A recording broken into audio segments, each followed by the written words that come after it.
John England Ross was an American politician born in Madison County, Ohio. He led volunteer forces from Oregon in the Cayuse War and the Modoc War, prospected for gold in the California Gold Rush, and represented Josephine County, Oregon in the Oregon Territorial Legislature. Biography. John E. Ross moved with his father, Angus Ross, to Fountain County, Indiana, when he was 10 years old, and to Cook County, Illinois, in 1833. In 1840, he married the daughter of Alexander Robinson, of Chicago.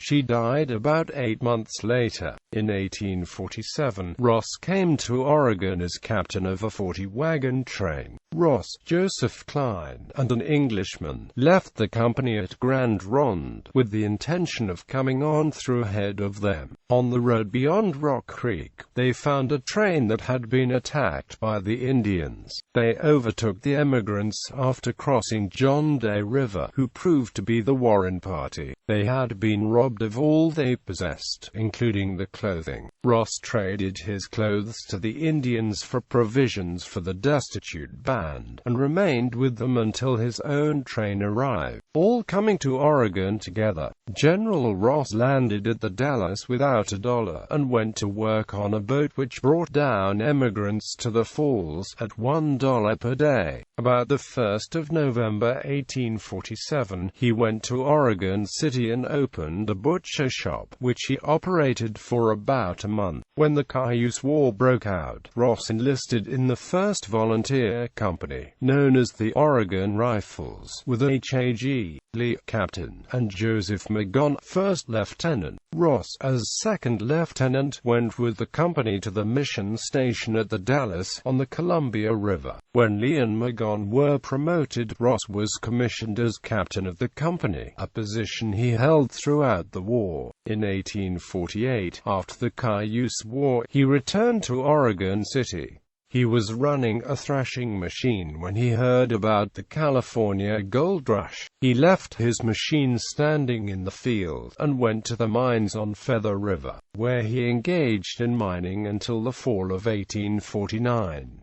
He then returned to Oregon, but in the spring of 1850, he returned to the mines in California, which made him party to those who found gold on the Scott River. In 1851, he came to Yreka, California, before going on to Josephine Creek in Oregon. At the latter, he was part of those people who found gold on Canyon Creek, in Josephine County, Oregon. He also found several rich places, including Yankee Jim's, Joambo Bar, and Jacksonville. Ross returned to the Willamette Valley in the winter of 1851 and purchased a herd of cattle, driving the cattle to the Rogue River Valley in January 1852, and opened a butcher's shop at Jacksonville, Oregon. In the fall of 1852, General Ross raised a company of 30 men and went to rescue immigrants who were attacked at Bloody Point on Tule Lake. They joined Benjamin Wright's company at Clear Lake, and with them met a party of immigrants between Clear and Goose Lakes,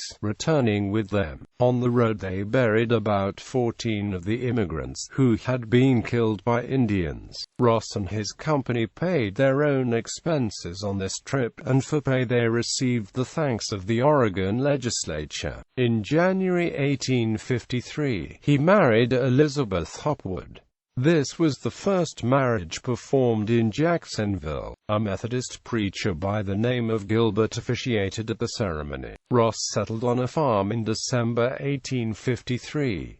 The couple had 9 children, 5 girls and 4 boys. In August 1853, an Indian war broke out, and Ross became a colonel in command of 2 battalions of mounted volunteers. After operating a few days in conjunction with Colonel Alden, of the U.S. Army, and having only a few skirmishes with the Indians, General Lane arrived and took command. After a hard-fought battle on the headwaters of Evans Creek, in which General Lane and Colonel Alden were wounded, and Pleasant Armstrong and several others killed, Colonel Ross was part of the group assisting General Lane in negotiating a treaty at the Council of Table Rock. The negotiations were held near Lower Table Rock, with Takelma leader Apsokahar and representatives of the Shasta and Dakubtid Indians of the Rogue River Valley. According to another source, Ross acted as interpreter, both at the preliminary arrangements for the treaty and at the treaty itself, although James W. Nesmith was the appointed interpreter by General Lane. The Indians,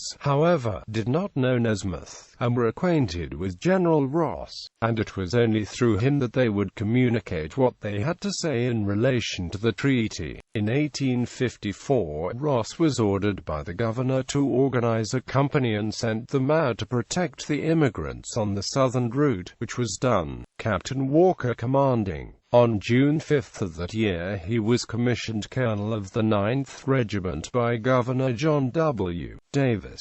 In the fall of 1855, a breakout of the Indians, not only in his county but in the northern part of the Oregon as well, resulted in a general war. Colonel Ross took the field as commander of the 9th Regiment, fought several severe battles, and was at length superseded in command by Col. J.K. Limerick. A detailed description of Ross and his regiment at the October 31, 1855 defeat at the Battle of Hungry Hill appeared in the New York Herald. At a special election held December 15, 1855, Ross was elected to represent Jackson County in the Oregon Territorial Council, to fill a vacancy caused by the resignation of Dr. E.H. Cleveland. In the general election in June 1866, he was elected to the Oregon Legislative Assembly. In 1866-7, the California and Oregon Railroad Company was formed. Colonel Ross was elected one of its directors, and the directors transferred the franchise to Ben Holiday. Ross was appointed Brigadier General of the 1st Brigade of the Oregon Militia by Governor Lafayette Grover on December 2, 1872. The Modoc War began.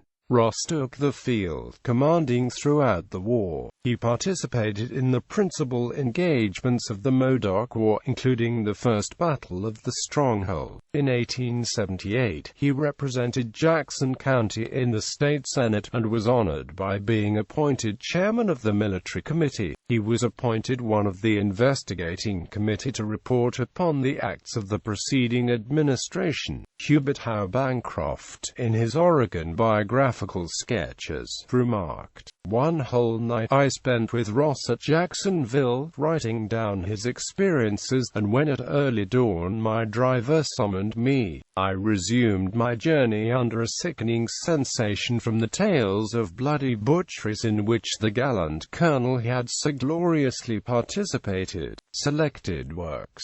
Grover, Lafayette. Report of Governor Grover to General Schofield on the Modoc War, and reports of Major General John F. Miller and General John E. Ross to the Governor. Also letter of the Governor to the Secretary of the Interior on the Wallowa Valley Indian question.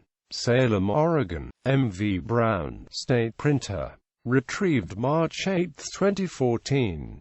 Correspondence with Captain O.C. Applegate and Captain Heiser. Fisher Papers. Klamath County Museum, Modoc War, Fisher Papers, pp. 1197-1190. Retrieved March 8, 2014.